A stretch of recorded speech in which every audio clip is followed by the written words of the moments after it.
I don't even know where to begin. I guess the best place is to say I never saw it coming. Not in a million years. My wife and I have been together for almost 10 years, married for 6. We've always had our ups and downs, nothing perfect, but I thought we had a solid foundation. We've got a nice house, a dog, and a pretty simple life, but honestly, I always thought we were doing okay.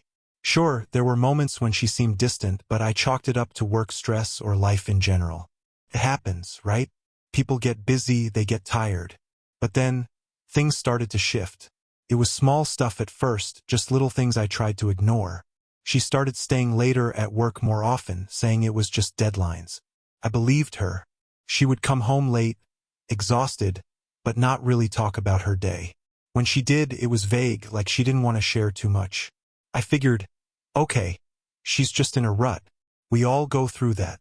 The biggest change I noticed was her phone.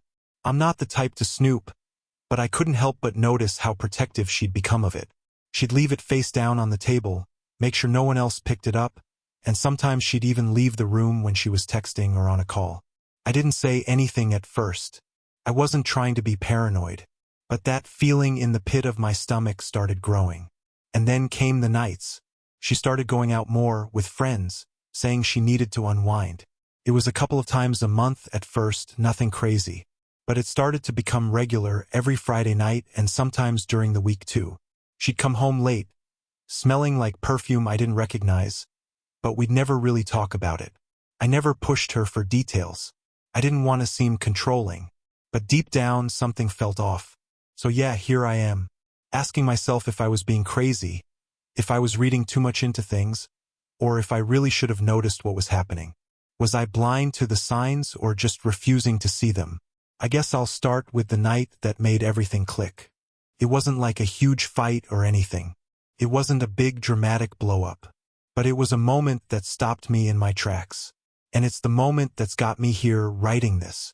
It all came crashing down one evening. It was one of those nights when she was supposed to be out with friends, but I had a weird feeling, like, just something wasn't sitting right with me. I tried to ignore it at first, telling myself I was just being paranoid. But I couldn't shake it. I grabbed my coat and decided to drive by the bar where she'd said she'd be. I didn't plan on confronting her, I swear. I just wanted to ease that nagging feeling in my gut. As I parked across the street, I saw her car in the lot. But I didn't see her with a group of friends like she'd said. Instead, she was standing there, in the cold, with a guy I didn't recognize. At first, I thought maybe it was just a friend. But something about the way they were standing together made my heart drop. They were laughing, her hand on his arm, her body pressed just a little too close. I couldn't hear their conversation, but the way they were looking at each other, I don't know, it just didn't feel right. Felt intimate. I waited for a few minutes, and then, without thinking, I pulled my phone out. My hands were shaking, but I managed to snap a couple of photos from a distance. I wasn't sure what I was doing, or why I felt like I needed to capture the moment, but I guess I just needed proof. As I zoomed in on one of the pictures, my stomach turned. They were kissing. Not just a peck, not a quick greeting kiss. A real kiss. It wasn't like I was imagining things. I could see it clear as day. I wanted to scream. I wanted to run over there and confront her, but I stayed frozen in my car. My mind was racing. Was this what I thought it was? Couldn't wrap my head around it. I felt dizzy. Maybe this wasn't real. Maybe I misunderstood what I was seeing. But then, I saw something else that completely broke me. She saw me.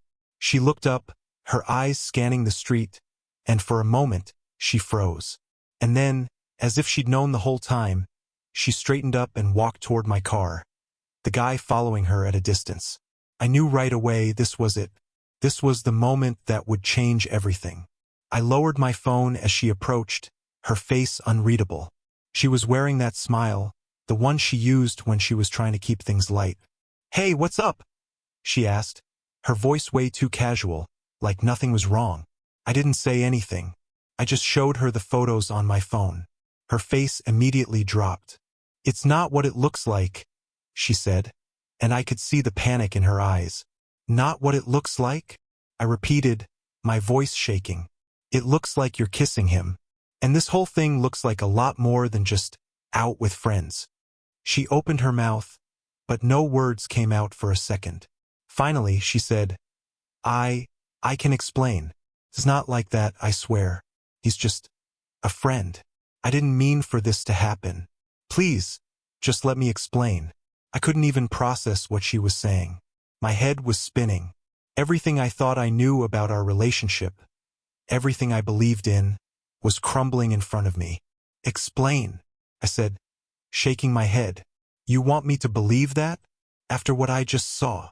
She seemed desperate now, almost pleading, but I couldn't stop the anger and hurt from bubbling up. Felt like my chest was caving in. I need to take you home and explain everything. Please, let me fix this, she said, her voice soft. But there was something in it that made me feel even worse. The guy behind her was standing there awkwardly, his hands in his pockets, like he was waiting for me to do something. I just stared at him for a moment, feeling sick to my stomach. You're telling me I should just get in the car and go home like nothing happened?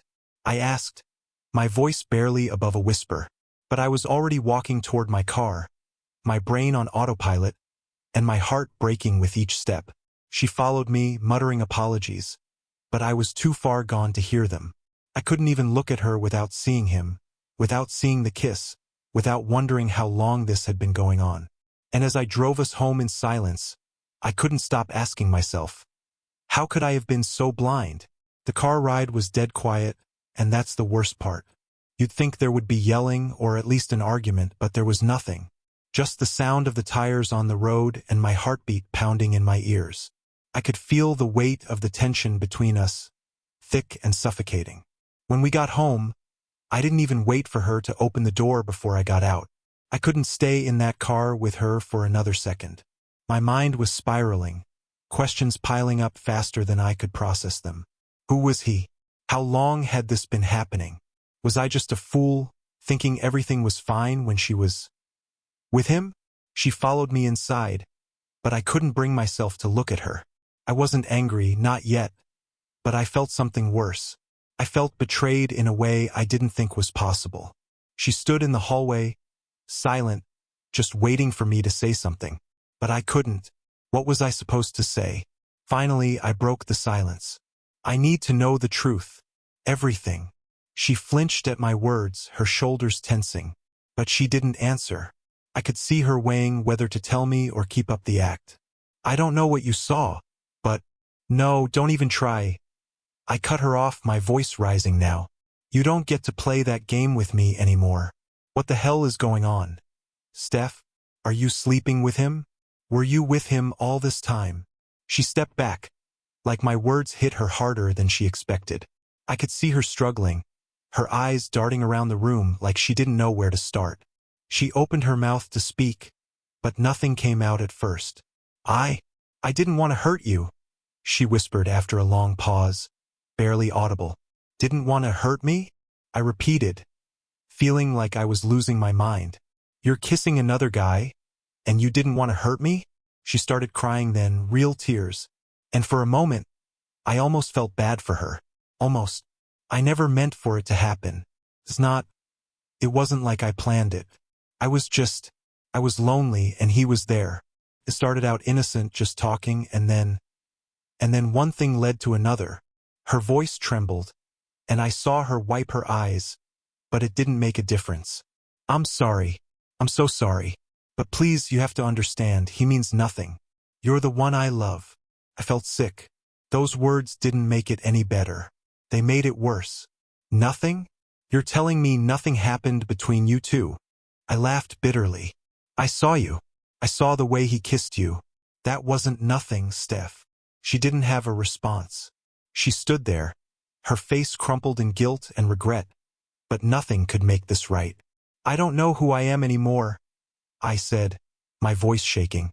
I can't even look at you without thinking about him, without wondering if you've been lying to me this whole time.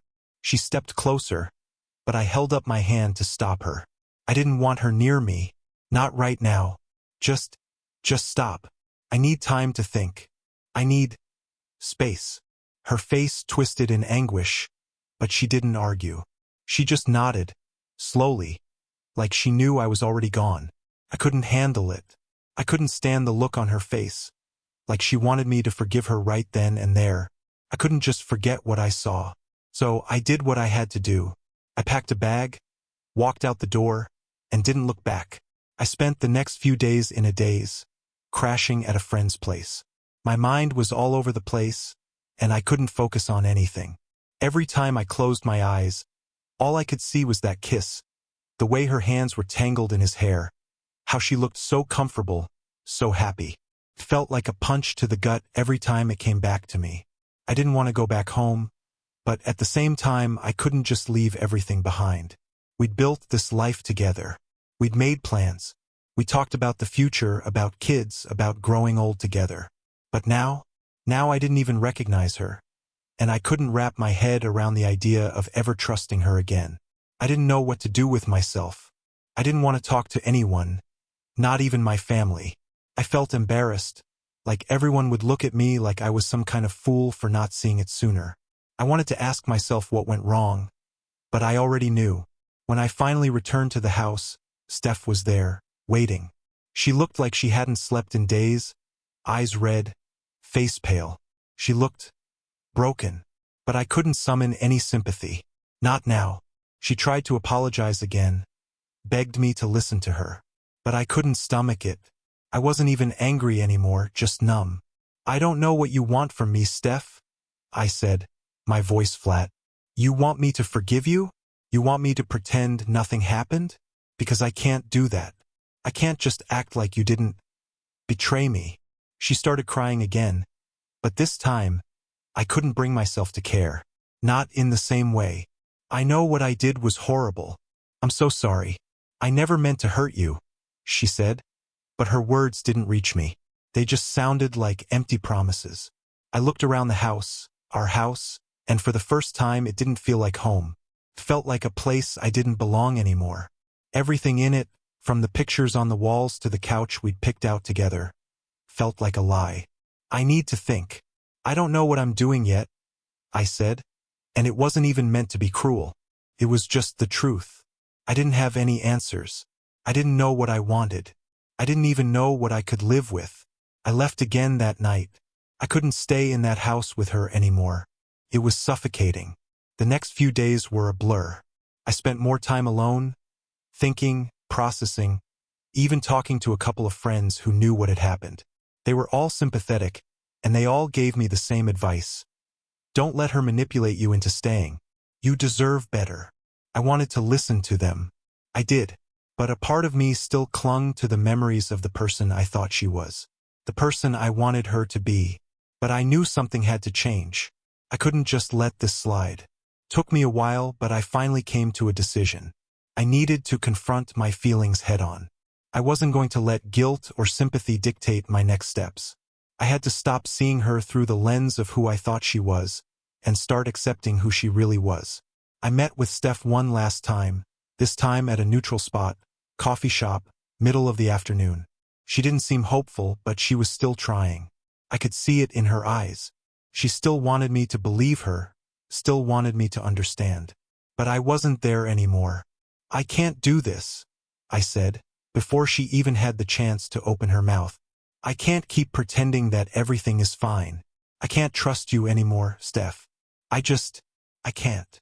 Her face crumpled, and I swear, for a moment, I felt a flicker of regret, but it passed quickly, because the truth was, I couldn't ignore what I saw, what she did. I could forgive her in a heartbeat if I knew things could go back to normal, but that was never going to happen. I couldn't forget the betrayal. I couldn't look at her the same way.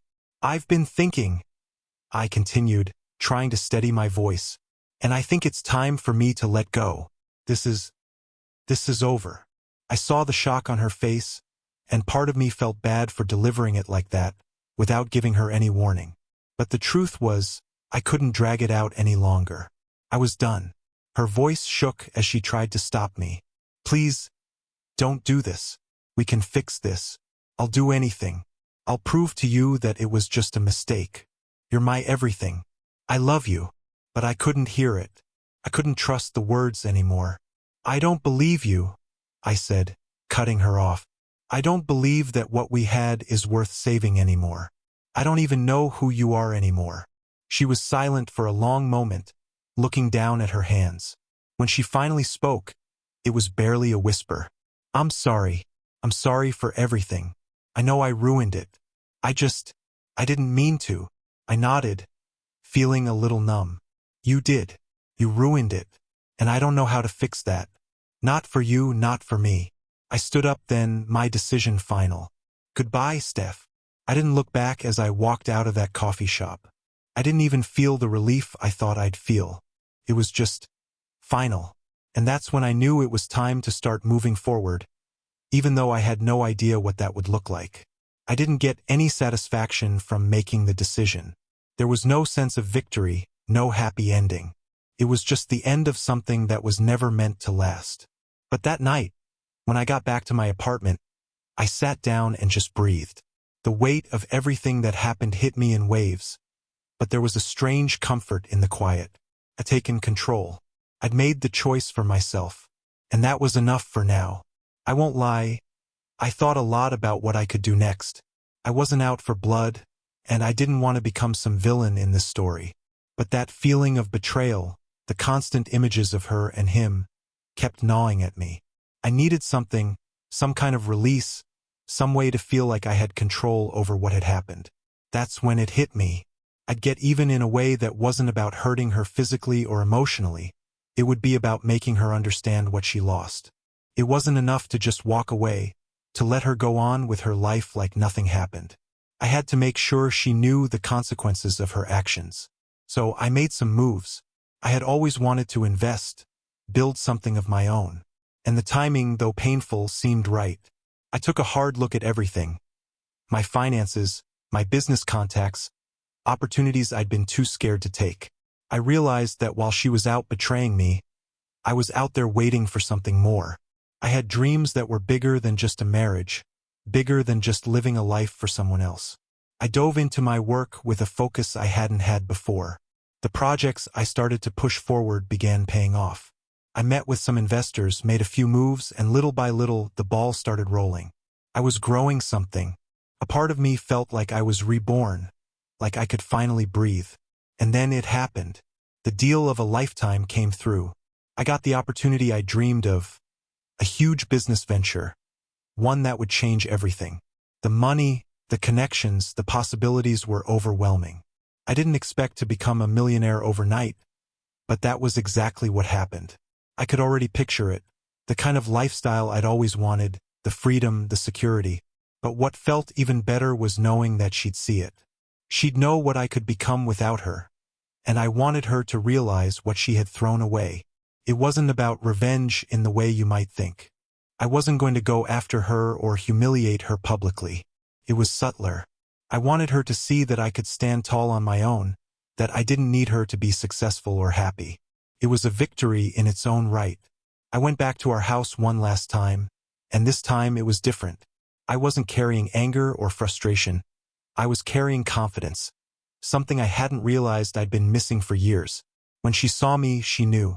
She could see it in my face, in the way I walked, in the way I held myself. I wasn't the same man who had left in pain a few weeks ago. She tried to apologize again, tried to tell me she was sorry, but I didn't need to hear it anymore. "I don't need your apologies, Steph," I said, looking at her, my voice firm. "I'm not the guy you left behind. You have to understand that." She looked at me, confusion and guilt written all over her face. I didn't mean for it to go this far. I thought we could fix it." I didn't respond. I didn't need to. She was talking, but it was empty now. There was nothing left between us. Nothing to fix. I could have walked away then, leaving her with her guilt. But instead, I made one more decision. I looked her in the eye, feeling nothing but clarity. "Take care of yourself, Steph. You'll figure things out. But just know this. You're not the center of my world anymore." With that, I walked out. And for the first time in months, I felt free. The weeks that followed felt like a strange mix of relief and uncertainty. I had the money, the success, the independence that I'd wanted, but I wasn't sure where to go from there. I wasn't angry anymore, but the pain of what had happened still lingered in the back of my mind. I had my moments of doubt, wondering if I'd ever be able to fully trust someone again. But slowly, I started rebuilding my life. I focused on my work, meeting new people, and just trying to enjoy my new freedom. There were nights I didn't know what to do with myself, but those moments were becoming fewer and farther between. I got back to doing the things I loved, things I hadn't even realized I'd let go of while I was caught up in a relationship that had drained me. I also started dating again. Not seriously, just casually. The idea of jumping into another long-term relationship was still too overwhelming, but I wanted to know that I could be myself again, without the weight of betrayal hanging over me. Then one evening, I ran into an old friend, a woman I'd known years ago. It wasn't anything spectacular, but we clicked. We spent hours talking about everything and nothing at all, and for the first time since all of this started, I realized something. I wasn't broken. I wasn't ruined by what happened. I was capable of moving on. And for the first time in a long time, I felt excited about the possibility of building something new. Steph reached out a couple of times. A message here and there, apologizing again, asking how I was doing. But I didn't respond. I didn't need to anymore. I had let go, and it felt like the right thing. She was a part of my past now, and I wasn't interested in holding on to that pain. It's crazy how much you can grow in a short amount of time when you stop allowing someone else's actions to define your worth. I'm not saying I have everything figured out. I still have my moments of doubt and frustration, but those moments don't control me anymore. I learned a lot from all of this, and maybe the hardest lesson was realizing that I had to take control of my life. I had to put myself first. That was the only way to rebuild what was broken inside of me. I guess in the end, I'm better for it. I found strength in my own choices, in the decisions I made not out of revenge, but for my own peace of mind. And while I wouldn't wish what I went through on anyone, I'm grateful for the lessons that came with it. If there's one thing I can offer to anyone else going through something similar, it's this. Don't let someone's mistakes make you question your worth. Take the time you need to heal, but don't let that pain define your future. You have the power to start over. And when you do, you'll realize that sometimes the best revenge is just living well. And as for me, I'm ready for whatever comes next. I'm building something of my own, and this time I'm doing it for me.